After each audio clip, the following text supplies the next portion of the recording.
충천 앞에 학생 친구들 안녕하세요. 한 해가 시작되는 이 시점에 친구들과 함께 말씀을 나눌 수 있게 되어서 너무나도 기쁩니다.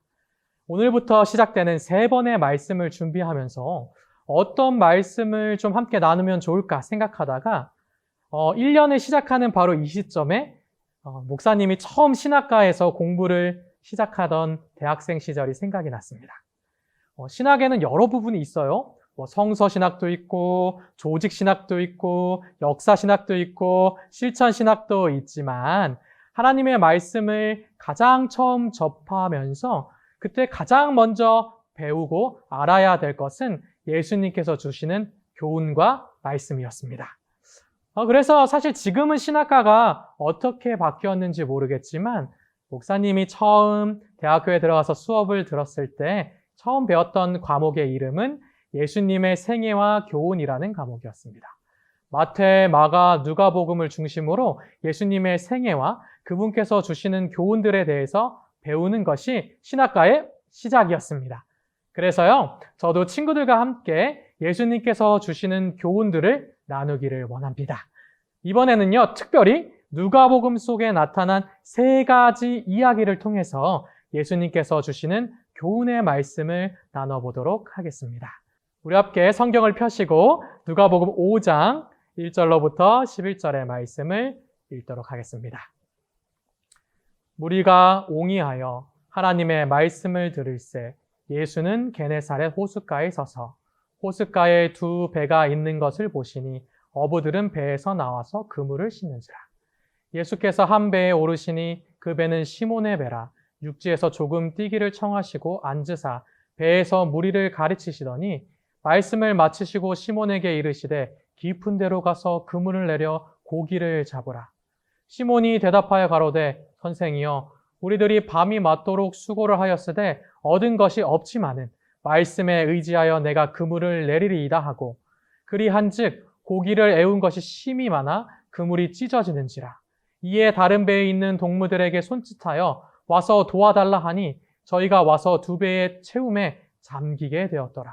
시몬 베드로가 이를 보고 예수의 무릎 아래 엎드려 가로되 주여 나를 떠나소서 나는 죄인으로소이다 하니 이는 자기와 및 함께 있는 모든 사람이 고기 잡힌 것을 인하여 놀라고 세베대의 아들로서 시몬의 동업자인 야고보와 요한도 놀랐음이더라.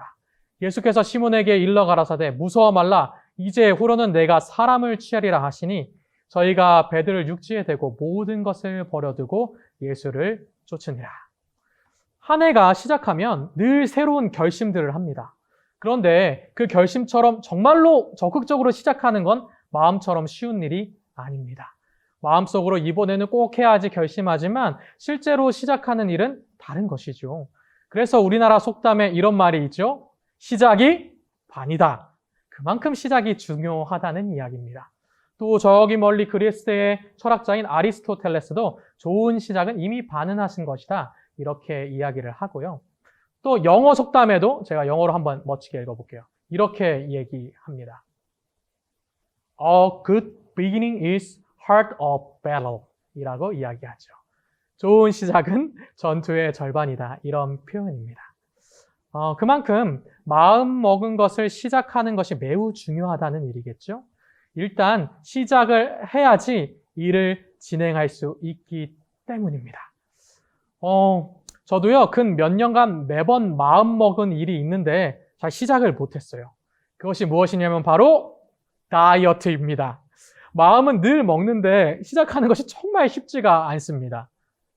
제가요, 학창 시절의 모습은 이런 모습이 아니었습니다. 이렇게 뚱뚱하고 체중 감량이 필요한 모습이 아니었죠. 그랬는데 운동을 너무나도 좋아해서 하루는 축구를 하다가 그만 발목이 부러지고 말았습니다. 운동을 못하고 시간이 조금씩 지나다 보니 저도 모르는 사이에 살이 조금씩 늘어서 지금 친구들이 보는 저의 모습이 완성되었습니다. 저는요, 늘 다시 그때로 돌아갔으면 그런 마음을 가지고 있습니다. 체중 감량을 하고 싶은 것이죠. 그러나 그냥 마음만 먹고 있다고 제 모습에 변화가 일어날까요? 그렇지는 않을 것입니다. 작년에도 저는 결심하였는데요. 일이 바쁘다 보니까 시작을 못했어요. 그만큼 시작하는 것이 어려운 것이죠. 많은 사람들이요, 그렇게 결심을 합니다.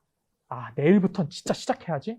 오늘까지 바쁜 일 마치고 내일부터는 무슨 일이 있어도 적극적으로 해야지 라고 생각하는 것이죠.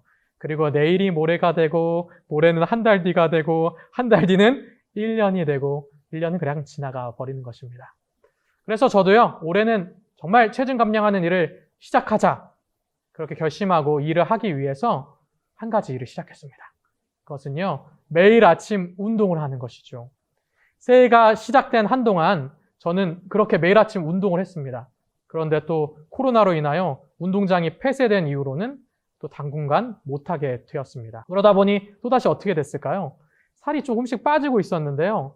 다시 살이 쪄서 바지가 작아지는 놀라운 경험을 하게 되었습니다. 이제 정말 다시 시작할 때가 된 것이죠. 이번에는 정말 열심히 해보려고 합니다. 제대로 시작하는 것이 정말 중요하니까 말입니다. 오늘 우리가 함께 읽은 본문에도요, 처음 예수님을 따르기 시작하는 제자들의 모습이 나옵니다. 그런데 물론 이들이 정말로 처음 예수님의 부르심을 받은 것은 아니었습니다. 사실 이전에도요, 이들에겐 예수님의 부르심이 있었습니다. 그때 그들은 예수님을 따르기로 마음먹었습니다. 실제로 따르기도 했고요. 요한복음 1장에 보면 그 내용이 아주 잘 나와 있죠. 요한복음 1장에 또 이튿날 요한이 자기 제자 중 두 사람과 함께 섰다가 예수의 다니심을 보고 말하되 보라 하나님의 어린 양이로다. 두 제자가 그 말을 듣고 예수를 쫓거늘이라고 기록되어 있습니다.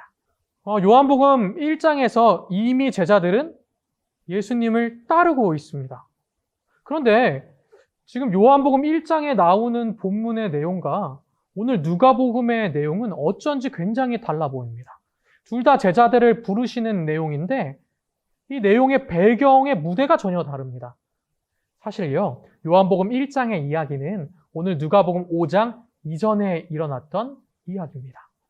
요한복음 1장에서 침례 요한과 함께 있었던 베드로와 안드레는 요한의 말을 듣고 예수님을 따르게 되었습니다. 그런데 너무나도 이상하게도 지금 이곳에서 예수님은 베드로를 다시 부르고 계신 것입니다. 그리고 다시 이야기를 하시죠. 왜 예수님께서 다시 한번 그분의 제자들을 부르시는 것일까요? 이야기는 우리를 저기 멀리 갈릴리 바다로 이끌어 갑니다. 1절의 내용을 제가 읽어볼게요. 무리가 옹이하여 하나님의 말씀을 들을새 예수는 게네사렛 호수에 서서. 누가복음 5장의 이 사건은요, 많은 사람들이 예수의 말씀을 듣기 위해 모이는 장면으로부터 시작합니다. 이 사건은 예수님의 갈릴리 봉사 이후의 이야기였습니다. 이미 4장 14절에서 15절을 보면 예수님께서 그분의 사역을 시작하시고 많은 능력을 행하시는 모습을 볼 수가 있습니다. 이미 성령으로 능력을 행하고 계셨다라고 하는 것이죠. 어떤 사건들이 구체적으로 일어났는지 알기는 우리가 어렵지만 예수님께서는 이미 말씀을 전하시고 사람들을 고치시고 그분의 사업을 시작해 왔다라고 하는 것입니다. 누가복음만 보면 그러면 예수님께서 제자들을 부르신 게 귀신을 쫓고 난 일 다음에 바로 일어나는 일인가? 이렇게 생각이 들 수도 있겠지만 누가복음 4장에서 가버나움에서 귀신 들린 자를 고치시는 내용이 제자들을 부르는 내용보다 먼저 언급되고 있기 때문에 그런 착각을 또 할 수도 있어요. 그러나 마가복음은 이 일을 또 1장에서 갈릴리에서 제자들을 부르시고 그 다음 사건에 배치하고 있기 때문에 사실은 정확하게 예수님이 언제 제자들을 부르셨다는 알 수는 없습니다. 그러나 확실한 건 이것입니다. 마가복음 1장과 누가복음 4, 5장의 이야기를 보았을 때 확실한 것은 요한이 투옥된 이후에 그리고 이미 예수님께서 많은 사람들을 고치시고 말씀을 가르치신 사역이 시작된 이후에 예수님께서는 제자들을 부르셨다라고 하는 사실을 알 수가 있는 것이죠. 1절은 이렇게 시작합니다. 무리가 예수님을 옹이하였다라고 말합니다. 다른 성경은 무리가 몰려왔다라고 이렇게 표현합니다. 옹이하다라는 이 말의 헬라어 원어는 에피케이스다라고 하는 말이거든요. 이 말의 원래 뜻은 뭐냐면 사람들이 엄청나게 몰려와서 서로 막 밀어대고 당기고 그런 모습을 보여주는 것이죠. 그러니 지금 예수님 곁에 많은 사람들이 몰려들어서 지금 예수님이 막 밀쳐지고 당겨지고 있었다 하는 것입니다. 때문에 예수님은요, 사람들 곁에서 말씀을 가르치기보다는 조금 떨어져서 인파들을 다 이렇게 해변에 두고 배 위에서 말씀을 가르치십니다. 3절의 내용을 제가 읽어볼게요. 예수께서 한 배에 오르시니 그 배는 시몬 베드로의 배라. 육지에서 조금 뛰기를 청하시고 앉으사 배에서 무리를 가르치시더니. 그런데 지금 여기서 베드로의 모습은 우리가 기대하는 수제자의 모습과는 조금 다릅니다. 많은 사람들이 예수님을 따라와서 지금 밀쳐대고 당겨대고 그 말씀을 듣고 싶어서 난리가 났는데 지금 베드로는 예수님과 함께하고 있지 않습니다. 분명히 그 이전에 베드로는 요한에게서부터 예수님의 소개를 듣고 나 이제 예수님 따라야지라고 결심했는데 지금의 모습은 어떠한가요? 많은 사람들의 모습과 대조적으로 베드로는 예수님과 상관없이 그냥 앉아서 그물을 손질하고 있는 것입니다. 2절의 말씀을 제가 읽어볼게요. 호숫가에 두 배가 있는 것을 보시니 어부들은 배에서 나와서 그물을 씻는지라. 우리가 너무나도 잘 아는 이야기 그대로 그는 많은 사람들처럼 예수님께 가지 않았습니다. 그리고 뭐 했어요? 그는 밤새 고기 잡으러 나갔습니다. 그리고 열심히 그물을 내렸는데 얻는 것이 하나도 없었어요. 이거 갈릴리에서 굉장히 흔한 일이 아니거든요. 그 당시 갈릴리는요, 고기가 굉장히 많았습니다. 그래서 경험 있는 어부들이 밤에 내려서 이 고기들이 밤에 살짝 정신을 잃었을 때 그물을 던지면 고기들이 막 잡히는 그런 곳이었습니다. 그런데 베드로와 그의 동료 어부들은 그날 빈손으로 돌아왔습니다. 그리고 허탈하게 이렇게 앉아가지고 그물을 씻고 있는 것입니다. 예수님께서 그 허무하게 그물을 손보는 베드로의 모습을 보셨습니다. 그리고 그 수많은 인파들이 있는 그 시점에 예수님께서 내가 베드로의 배에서 말씀을 가르치겠다라고 말씀하셨습니다. 어떤 배요? 이전에 자신을 따르겠다라고 말했던 그 제자의 배 위에서 말씀을 가르치시는 것입니다. 3절에 예수께서 한 배에 오르시니 그 배는 시몬의 배라. 이거 결코 우연이 아니에요. 자신을 따르겠다라고 말했던 그 배에서 예수님께서는 말씀을 시작하는 것입니다. 모든 것이요, 그냥 지나가는 것처럼 보면 우연처럼 보이지만 사실은 다 계획적이고 하나님의 섭리 안에 있다는 것을 알게 됩니다. 호숫가에 수많은 배가 있었는데 예수님께서는 베드로의 배에 오르겠다라고 말씀하시죠. 오늘 친구들이 챌린지 21을 시작하고 있죠. 이것이 어쩌면 우연처럼 느껴질 수도 있겠지만 사실은 다 예수님의 계획 아래 여러분은 있는 것입니다. 말씀을 마치신 예수님께서는 베드로에게 이렇게 말씀하시죠. 4절에 말씀을 마치시고 시몬에게 이르되 깊은 데로 가서 그물을 내려 고기를 잡으라. 우리가요 너무나도 잘 알듯이 이 명령이 사실 굉장히 따르기 어려운 명령이었습니다. 고기 잡는 거에 대해서는 누가 전문가예요? 예수님이 전문가입니까? 베드로가 전문가입니까? 베드로가 전문가죠. 예수님은 목수 일이라면 전문가라고 인정할 수도 있겠어요.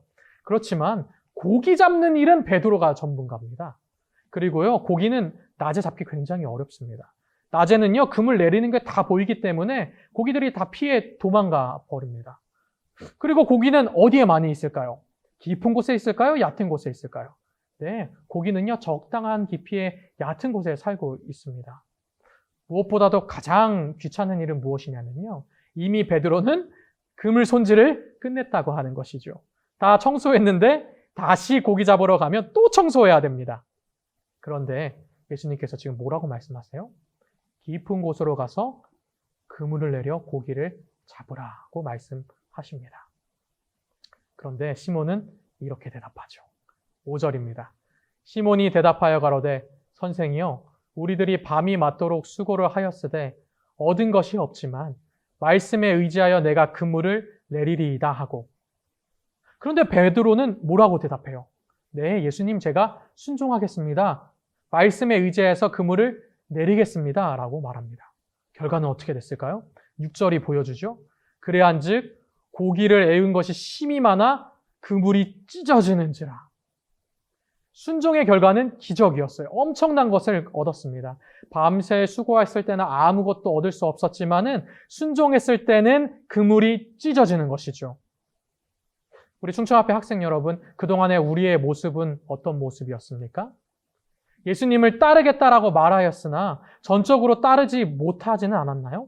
적극적으로 해봐야지라고 이야기는 했지만, 결심은 했지만 실제로는 그렇게 하지 못한 모습이 아니었나요? 그동안 베드로의 모습은 무엇일까요? 예수님을 따르겠다라고 말하였으나 전적으로 따르지는 못했습니다. 결심은 했으나 실제적으로 적극적으로 행동하지는 못했죠. 베드로는 어쩌면 세상의 것들이 더 중요했을지 몰라요. 요한이 투옥되었을 때 그는 예수님을 높이는 결과가 이러한 것인가라고 생각했을지도 몰라요. 그런 베드로를 예수님께서 다시 찾아오신 것입니다. 그리고 그가 실제로 순종했을 때 엄청난 기적이 일어났다는 것도 보여주십니다. 선지자는 이에 대해서 이렇게 말씀하십니다. 갈릴리 어부들에게 그물을 내리라고 말씀하신 분, 그리고 그들이 순종했을 때 그물을 찢어질 정도로 고기를 채워주신 분께서 당신의 백성들이 그 사실을 통하여 그분께서 오늘날도 그들을 위하여 어떠한 일을 하실 것인가에 대한 증거를 보기를 원하신다 라고 말씀하십니다. 순종의 결과는 무엇이었어요? 넘치도록 채워지는 것이었습니다. 온전한 순종의 결과가 이러한 것이죠. 하나님의 축복이 가득 넘치게 되는 것입니다. 충청 앞에 학생 여러분, 오늘 우리는 하나님의 부르심에 응답하고 있나요? 적극적으로 임하고 있나요? 아니면 아직도 주님께 순종할까? 아니면 나의 일을 먼저 할까 고민하고 있나요? 그래서 베드로처럼 내가 예수님을 따라야지라고 결심했지만 적극적으로 하지 못하고 있지는 않습니까?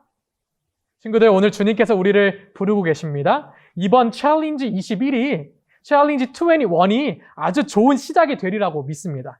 지금 이 행사부터 아주 적극적으로 참여하기를 원합니다. 그러면 하나님의 부르심에 응답한 친구들에게 하나님께서 올해 풍성한 축복으로 함께 하시리라고 믿습니다.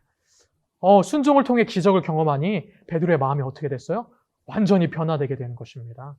예수님에 대한 관점이 완전히 바뀌게 되는 거예요. 그는 이전에 예수님에 대해서 조금 의심의 마음을 가지고 있었어요. 이전에 예수님께서 베드로에게 명령했을 때 베드로는 이렇게 대답합니다. 시몬이 대답하여 가로되 선생이여, 우리들이 밤이 맞도록 수고를 하였을 때 얻은 것이 없지만 말씀에 의지하여 내가 그물을 내리리이다. 베드로가 뭐라고 말했어요? 선생이여 라고 말했어요. 이 선생이여 라고 하는 이 말은 예수님을 단순히 세상의 어떠한 지식을 가르쳐주는 사람 혹은 관리자 정도로 표현한 것입니다. 헬라어는요, 이를 에피스타테스라고 말하거든요. 이 말의 뜻은 관리자, 고용자라고 하는 뜻이죠. 다른 공간 복음들도요, 베드로의 대답, 선생이여를 디다스칼로스라고 써 놓았는데 이 말은 교육자라고 하는 뜻입니다. 그러니까 그 전까지 베드로가 예수님께 대하여 갖고 있던 인식은 뭐예요? 그냥 좀 훌륭한 사람, 교육자, 관리자, 그 정도였습니다. 그런데 이제 순종을 통해서 베드로가 기적을 경험하니 예수님에 대한 그의 생각은 완전히 달라지는 것입니다. 8절에 베드로는 이렇게 말합니다. 시몬 베드로가 이를 보고 예수의 무릎 아래 엎드려 가로되 주여 나를 떠나소서 나는 죄인으로소이다. 베드로는요 이제 예수님을 선생님이라고 부르지 않아요. 뭐라고 부릅니까? 주님이라고 부릅니다. 주님, 나는 죄인입니다 라고 고백하는 것이죠. 이 주님이라는 표현은요, 예수님을 단순히 훌륭한 사람, 뛰어난 사람이라고 바라보는 것이 아니라 이제 당신은 나의 주인입니다. 당신은 정말 하나님의 아들입니다 라고 하는 것을 드러내는 표현이었습니다. 그래서 베드로는 예수님을 바라보니까 하나님의 그런 신적인 모습 앞에, 예수님의 신성 앞에 떨면서 예수님 나를 떠나세요 라고 말하는 것이죠. 근데 베드로가 정말 예수님께서 자기를 떠나기를 바랬을까요? 아니에요. 그는 정말 예수님께서 자신을 떠났으면 하는 마음은 없었습니다. 그는 예수님이 필요했어요. 예수님이 떠나지 않았으면 정말 좋겠다고 생각했어요. 다만 예수님의 신적인 모습을 보니 이 부족한 죄인으로서 견딜 수 없는 부족한 자신의 모습을 보게 된 겁니다. 선지자께서 이렇게 얘기하죠. 신성의 임재하심이 자신의 부정함을 드러냈다. 그는 선생에 대한 사랑, 자신의 불신에 대한 수치, 그리스도의 겸비에 대한 감사, 그러나 무엇보다도 무한히 순결하신 분 앞에서 자기는 깨끗하지 못하다는 느낌 등이 그를 압도하였다. 그의 동료들이 금을 속이든 고기를 거두어 드리는 동안 베드로는 구주의 발 앞에 엎드려서 주여 나를 떠나소서 나는 죄인으로소이다 라고 부르짖었다. 오늘 우리에게 예수님은 어떤 분이십니까? 석가모니나 간디 같은 그러한 훌륭한 선자 중에 한 명인가요? 아니면 학교에서 나에게 잘해주시는 그래서 도움이 되는 선생님 같은 분입니까? 그래서 때로는 따르기도 하고 상황이 안 되면 좀 피하기도 하고 그러한 분이 예수님일까요? 베드로는요. 예수님의 기적을 경험한 후에 예수님을 향해서 주님이라고 부르짖었습니다. 주, 큐리오스, 즉 나의 주인이시오 라고 부르짖었습니다. 오늘 우리의 주인 되시는 분은 누구십니까? 그분이 바로 우리 예수님이라는 사실을 기억하게 되기를 간절히 원합니다. 주인의 명령은요, 순종해도 되고 안 해도 되는 것이 아니죠. 때로는 하고 싶을 때 따랐다가 일이 바빠지면 좀 쉬었다가 하는 일도 아닙니다. 오늘 예수님의 부르심에 순종하시는 저와 우리 충청 앞에 친구들이 되기를 간절히 바랍니다. 베드로는요, 그 고백 이후에 예수님의 부르심을 듣게 됩니다. 10절의 내용을 제가 읽어볼게요. 세베대의 아들로서 시몬의 동업자인 야고보와 요한도 놀랐음이니라. 예수께서 시몬에게 일러 가라사대 무서워 말라 이제 후로는 내가 사람을 취하리라 하시니 그간 결심하지 못하고 전심으로 예수님을 따르지 못했던 베드로에게 이제 나를 따르라고 예수님께서 말씀하신 것이죠. 결심만 하지 말고 우물쭈물하지 말고 이제 정말 최선을 다해서 나를 따르라. 이제 일을 행하라 라고 말씀하시는 것입니다. 무슨 말이에요? 이제 시작하라 라고 이야기하는 것이죠. 고민 그만하고 나를 따르라고 말씀하시는 것입니다. 이제까지 제자 중에 누구도 동역자인 예수님께 온전히 연합한 사람은 없었다고 선지자는 이야기합니다. 그러나 이 일을 계기로 이제 제자들은 행동하기 시작한 거죠. 시작하기 시작한 겁니다. 뭘 시작해요? 예수님을 따르는 걸요. 오늘 예수님께서 충청 앞에 학생 친구들을 예수님의 제자로 부르고 계십니다. 그동안 늘 마음만 있었지 모르겠어요. 때로는 따르기도 하고 또 어려울 땐 포기했었을지도 모르겠습니다. 하지만 이제 결심만 하는 것은 그만두라고 말씀하십니다. 고민하고 할까 말까 하는 것도 관두라고 말씀하십니다. 이제는 행하라고 말씀하십니다. 주님의 제자로 굳게 서라고 말씀하십니다. 이 명령을 들은 베드로와 야고보는 모든 것을 버려두고 요한도 모든 것을 내버려두고 예수님을 쫓았습니다. 11절의 말씀입니다. 저희가 배들을 육지에 대고 모든 것을 버려두고 예수를 쫓으니라. 방금 그들은 잡아서 가득 실려 있는 물고기를 버려두고 또 배도 버려두고 함께 일하던 일꾼들도 다 버려두고 예수님을 따랐습니다. 이제 그들은 결심만 하고 고민만 하며 이럴까 저럴까 한 게 아니라 정말 행하기 시작했다고 하는 것이죠. 충청 앞에 학생 친구들 2021년 새해가 밝았습니다. 올해 주님은요, 주님의 제자로서 친구들을 부르고 계십니다. 언제까지 우리가 그렇게 돼야지 하고 결심만 하고 고민만 하겠습니까? 주님의 부르심에 응답하기를 원합니다.